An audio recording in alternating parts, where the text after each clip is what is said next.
queremos ser discípulos de Jesús.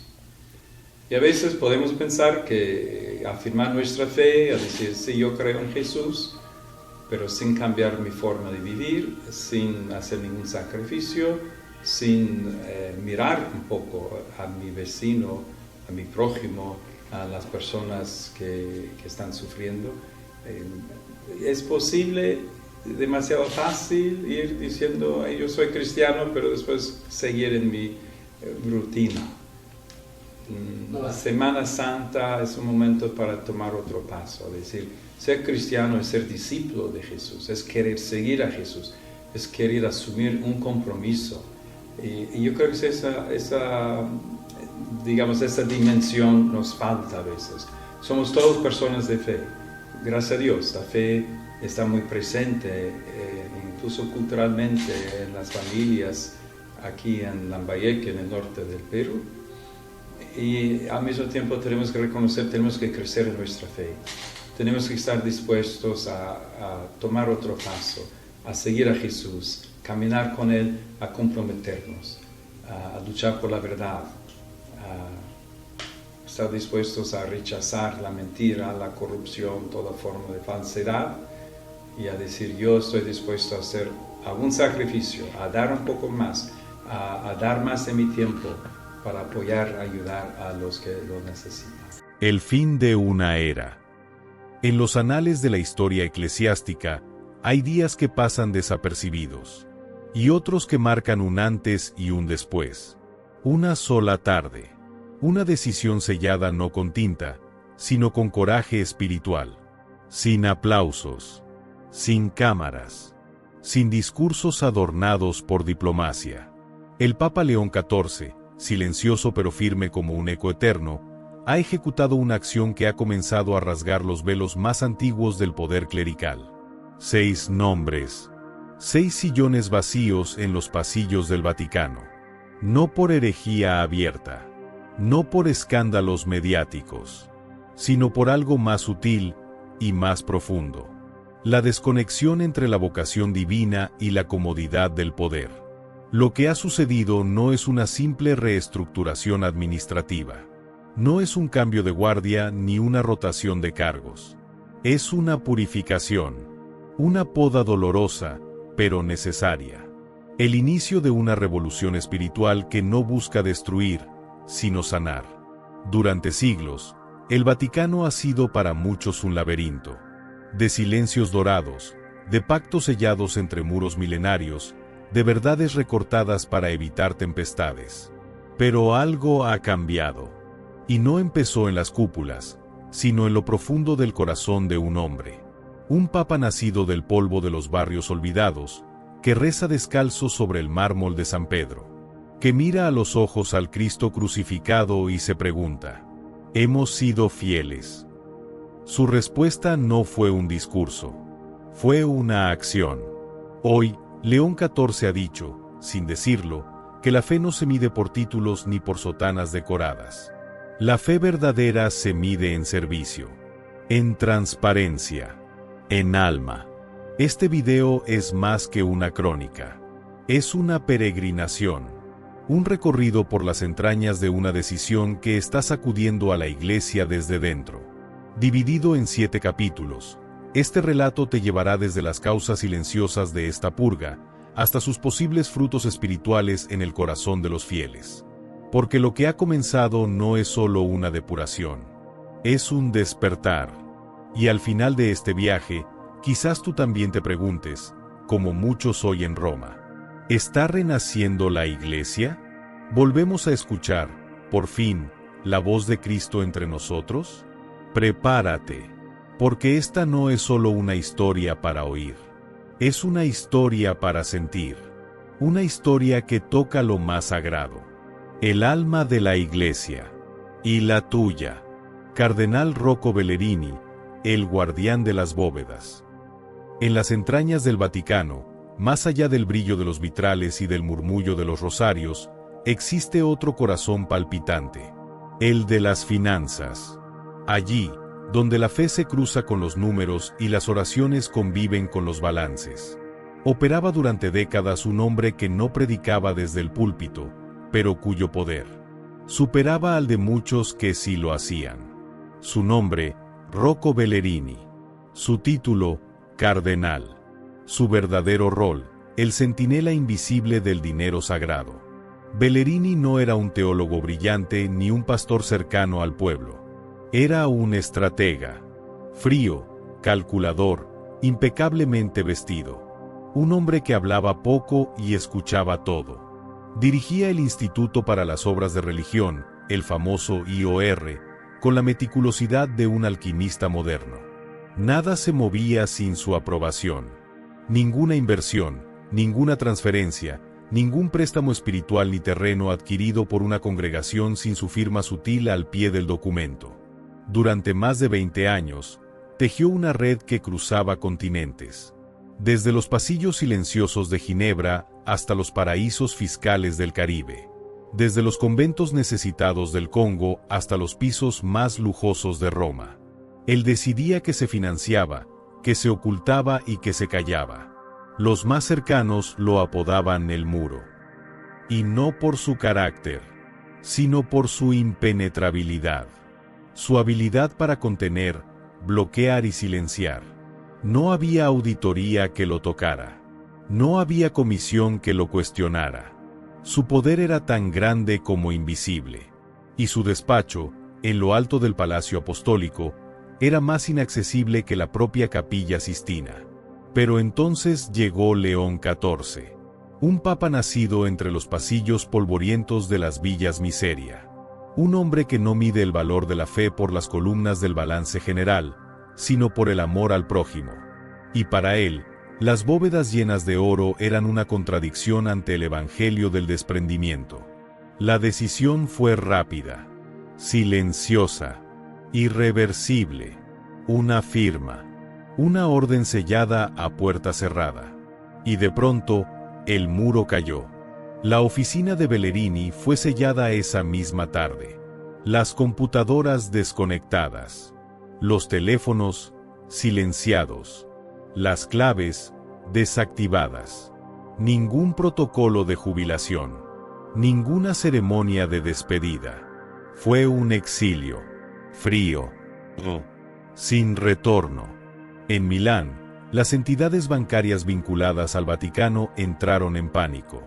En Londres, se convocaron reuniones de emergencia entre gestores de fondos de caridad.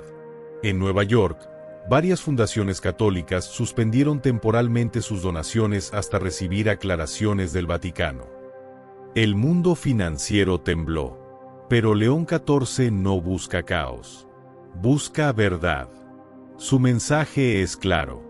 El reino de Dios no se construye con títulos financieros, sino con corazones puros.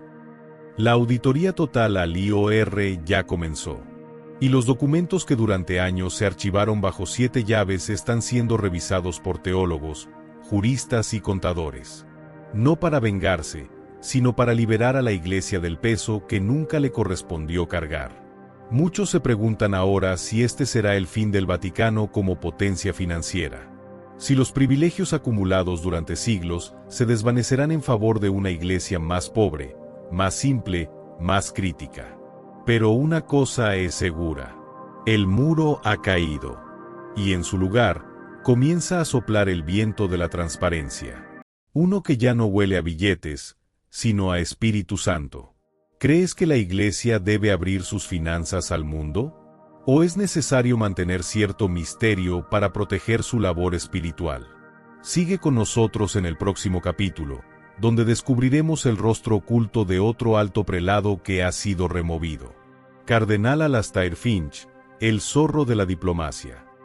En los pasillos donde se deciden guerras sin balas y tratados sin sangre, había un hombre cuyo nombre no aparecía en los titulares, pero cuya sombra se extendía sobre las decisiones más delicadas del planeta católico. Alastair Finch, cardenal británico, arquitecto de la diplomacia vaticana. Le decían el zorro blanco. No por su astucia solamente, sino por su apariencia pulcra, su pelo de nieve, su sonrisa siempre presente y su mirada siempre un paso adelante. Finch no predicaba en plazas. No celebraba misas públicas ni bendecía multitudes. Su vocación no era la del pastor entre ovejas, sino la del emisario entre lobos. Mientras otros se arrodillaban frente al altar, él lo hacía en mesas de negociación en Bruselas. Mientras unos evangelizaban en comunidades remotas, él redactaba cláusulas confidenciales en despachos alfombrados de Berlín o Moscú. Durante 15 años, manejó los hilos invisibles de la política vaticana. Se decía que conocía a los presidentes antes de que juraran sus cargos, que sus contactos llegaban desde Pekín hasta Tel Aviv, que podía abrir iglesias en Corea del Norte o evitar su cierre en Turquía, y que un solo gesto suyo podía detener leyes anticlericales en Europa del Este o suavizar sanciones contra congregaciones perseguidas en África. Su mayor virtud, el equilibrio. Su mayor defecto, el precio de ese equilibrio. Porque Finch, para mantener puertas abiertas, callaba ante injusticias. Para asegurar libertad religiosa, firmaba acuerdos con gobiernos que no conocían ni libertad ni religión. Y en nombre de la estabilidad institucional, optaba por la prudencia cuando el Evangelio clamaba por profecía. Era diplomacia, sí, pero a veces, demasiado humana, demasiado tibia, demasiado parecida a la política del mundo. Y entonces, llegó León XIV, un papa que cree que es mejor perder el favor del César que traicionar el espíritu del reino. El momento fue tan simbólico como contundente. Una tarde cualquiera, en medio de una videoconferencia con representantes de la Unión Africana, la pantalla de Finch se congeló. Silencio. Después, una notificación en su bandeja privada. Su eminencia, por disposición del Santo Padre, ha sido relevado de sus funciones diplomáticas con efecto inmediato. Se le agradece su servicio.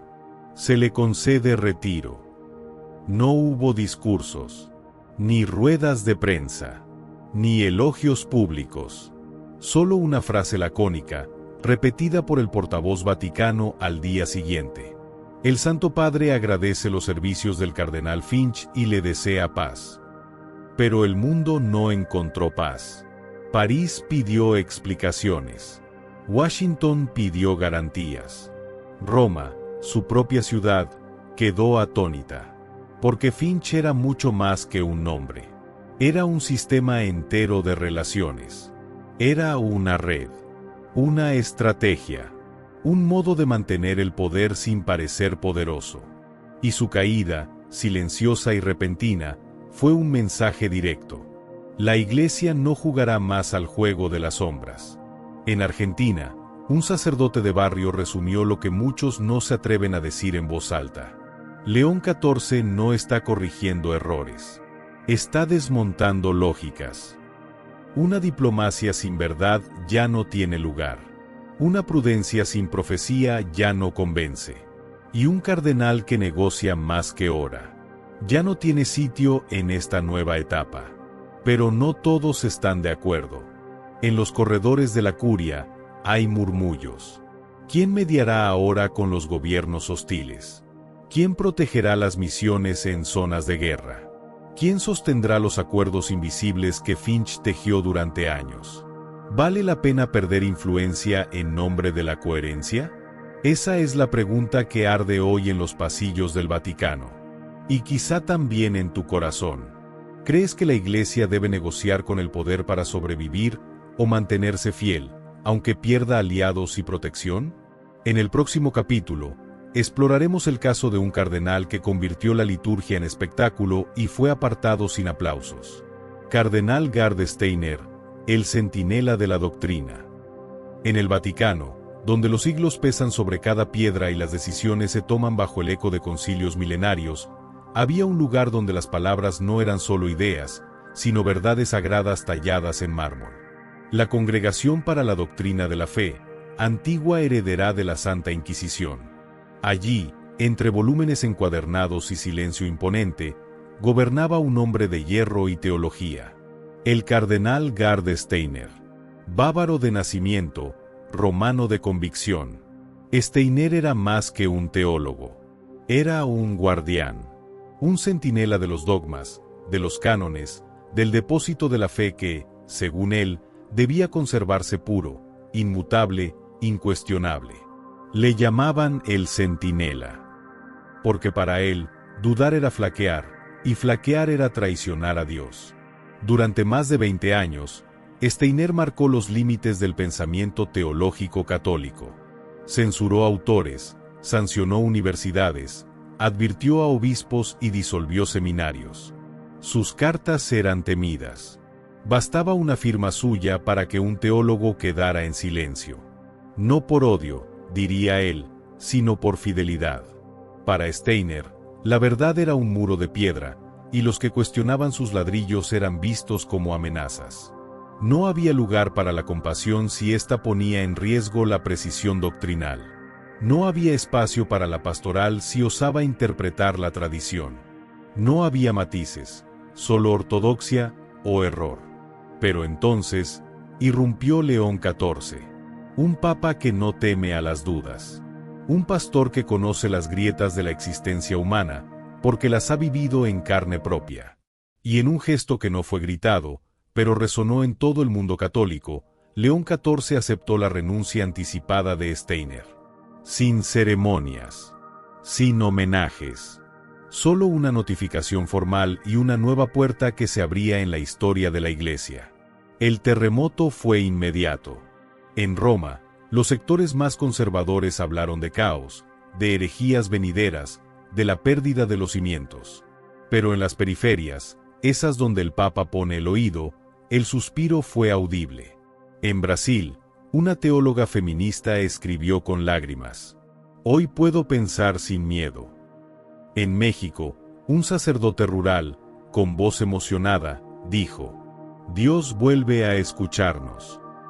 En Filipinas, una monja enfermera comentó: «La doctrina ya no será espada, sino bastón». Porque León XIV no ha destruido la doctrina. La ha liberado. La ha devuelto a su origen. Una lámpara para el camino, no un grillete para la conciencia. El pontífice no desprecia la verdad, pero entiende que la verdad sin amor es solo poder, y que el dogma sin compasión se convierte en ideología. Por eso, en su nuevo proyecto para el antiguo dicasterio, se incluirán laicos, mujeres, teólogos del sur global, voces que han sido ignoradas, marginadas, silenciadas. La nueva doctrina no será más blanda, sino más encarnada, más cercana al dolor real, más capaz de escuchar al que sufre, al que duda, al que busca. Y Steiner hoy vive en retiro, en un monasterio benedictino de Baviera. No ha dado declaraciones, no ha escrito cartas, solo reza. Y quizá, en el silencio, reflexiona sobre los muros que construyó y los corazones que quedaron del otro lado. Su legado sigue dividiendo. Fue un faro en la tormenta, o una muralla que impidió ver la luz. ¿Crees que la Iglesia debe abrazar la duda humana como parte del camino de la fe, o mantener una verdad sin fisuras, aunque eso aleje a muchos? En el próximo capítulo, conocerás el caso del cardenal que convirtió el culto en espectáculo, y que hoy ha sido silenciado sin aplausos. Cardenal Javier Mendoza, el arquitecto de la imagen. En una era donde una imagen vale más que 1000 homilías y donde un tuit puede tener más impacto que una encíclica, el Vaticano necesitaba una voz nueva, moderna, ágil. Y la encontró en el cardenal Javier Mendoza, mexicano, brillante, carismático, y con un talento innegable para traducir lo eterno al lenguaje de lo viral. Mendoza no predicaba desde el púlpito. Su catedral era la cámara. Sus sacramentos, los algoritmos. Desde que asumió la dirección del dicasterio para la comunicación, la Iglesia Católica entró, por primera vez en siglos, en el siglo XXI. En menos de una década, el Vaticano hablaba en 30 idiomas, publicaba documentales en Netflix, interactuaba con fieles en TikTok, y era tendencia en Twitter cada Semana Santa. Con una sonrisa pulida y discurso perfecto, Mendoza no transmitía la fe, la empaquetaba. Diseñó campañas contra la depresión, eventos virtuales con millones de visitas, y hasta asesoró en películas que mostraban a la Iglesia como una madre dulce, fuerte e infalible. Pero detrás de las luces, había sombras. La perfección que Mendoza proyectaba no era solo una estrategia pastoral, era una obsesión. Y como toda obsesión, terminó ocultando verdades. Escándalos de abusos suavizados con comunicados elegantes. Revelaciones incómodas archivadas en notas de prensa con titulares ambiguos. Víctimas transformadas en números, y culpables convertidos en figuras silenciosamente trasladadas a otras diócesis. La Iglesia parecía limpia, pero no lo estaba. Y entonces, llegó León XIV, un papa que no le teme al polvo del camino, ni al barro que mancha las sandalias del discípulo.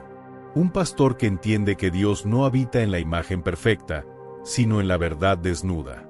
Y por eso, con una frase corta pero devastadora, destituyó públicamente a Mendoza por diferencias pastorales. Fue un terremoto mediático. Programas cancelados de inmediato. Entrevistas suspendidas. Contratos rotos. Y, lo más inquietante, una auditoría completa de 5 años de contenidos. Una investigación interna para saber qué se dijo, qué se ocultó y qué heridas fueron maquilladas. La caída de Mendoza no fue solo la salida de un cardenal. Fue el fin de una estrategia. La ruptura de un paradigma. Porque León XIV no quiere una iglesia que se vea bien, quiere una iglesia que se sane desde dentro. En Chile, una periodista católica, que años atrás había sido ignorada por denunciar irregularidades, escribió con lágrimas en los ojos: hoy la Iglesia vuelve a ser humana.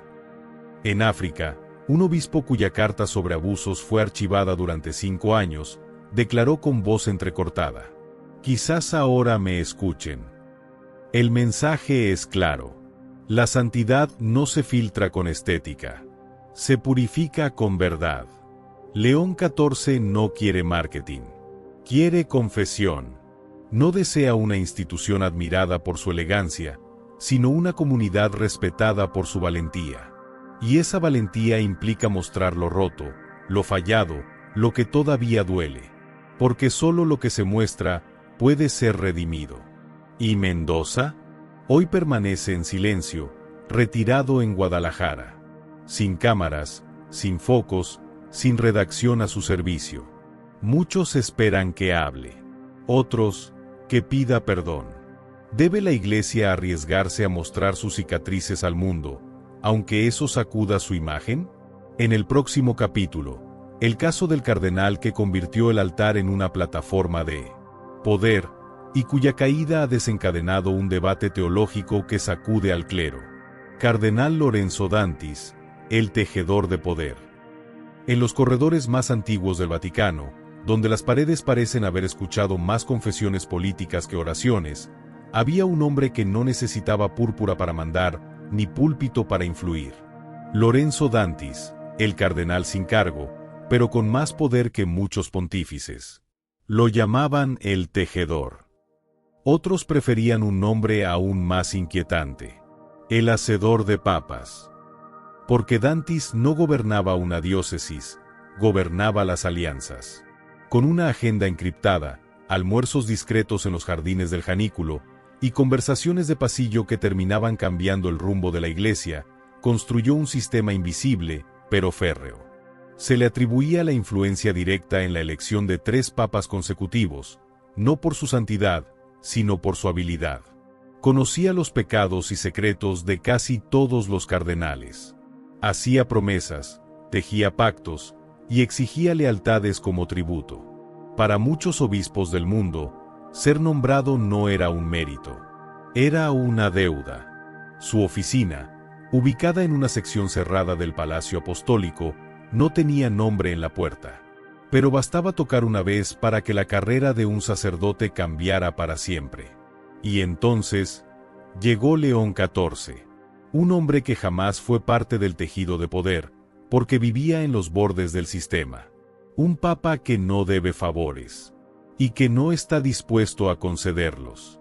Su primer acto no fue público, pero sí definitivo.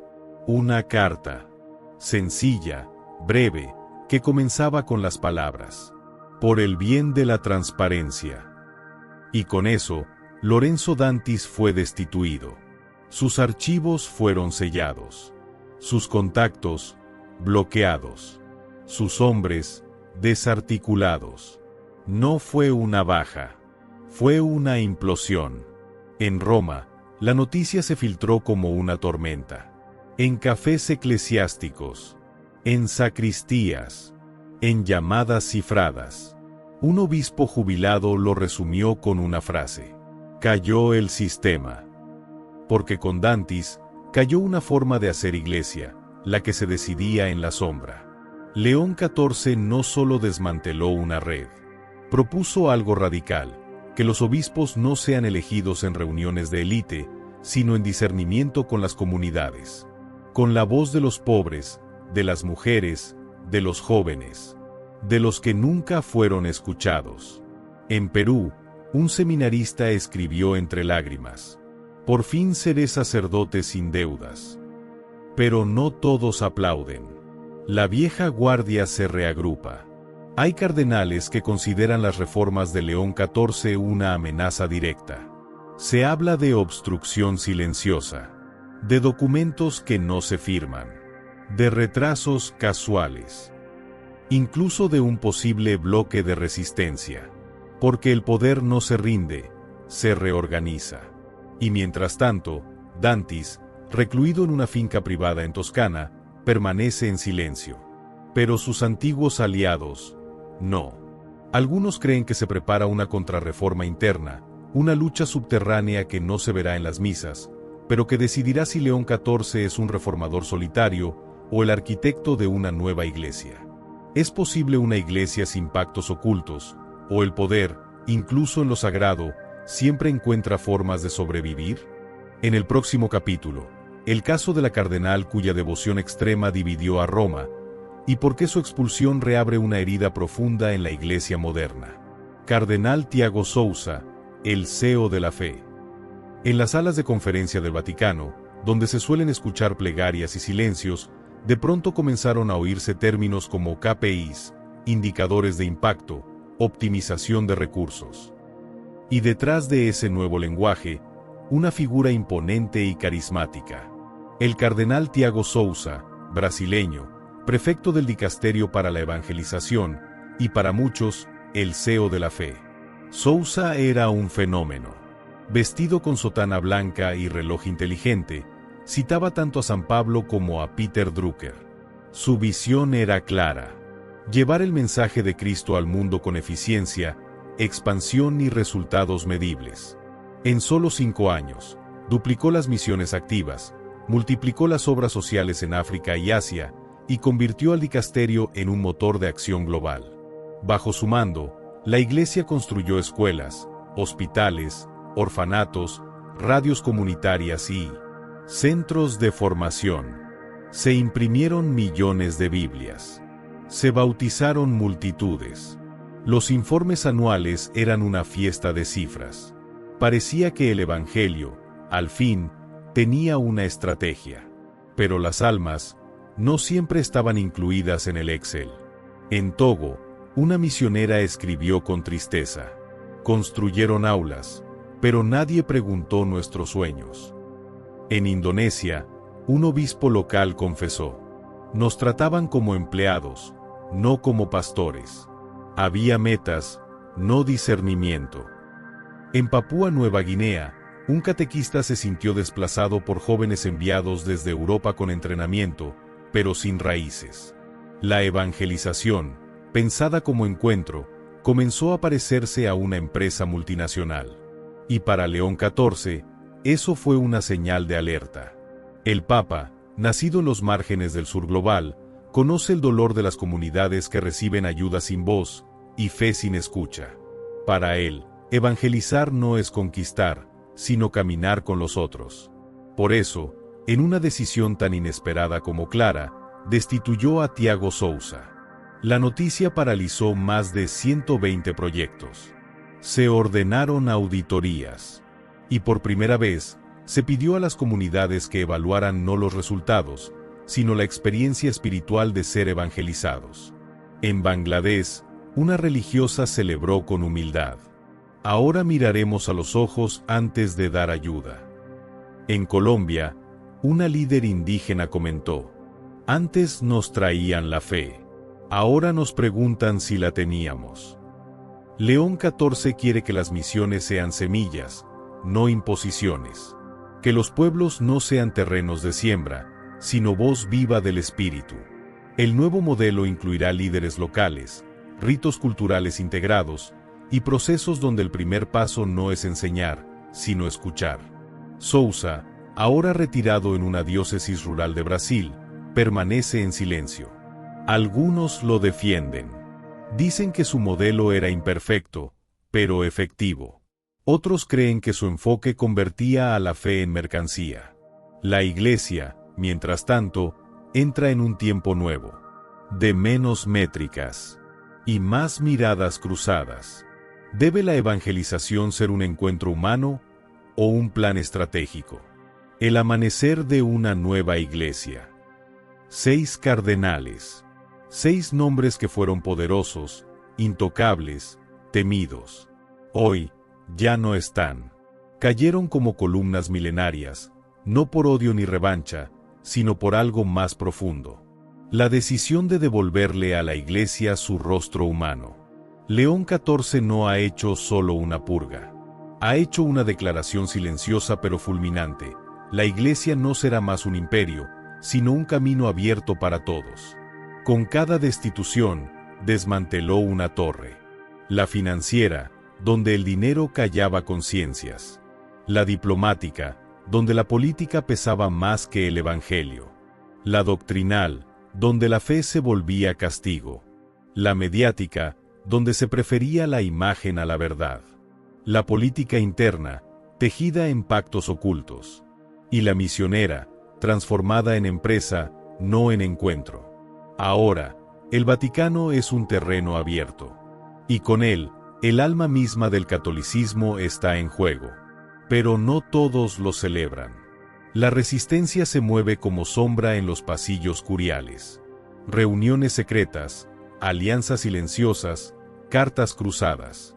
Muchos obispos y cardenales, heridos en su orgullo y poder, ya planean frenar las reformas, retrasarlas, vaciarlas de sentido.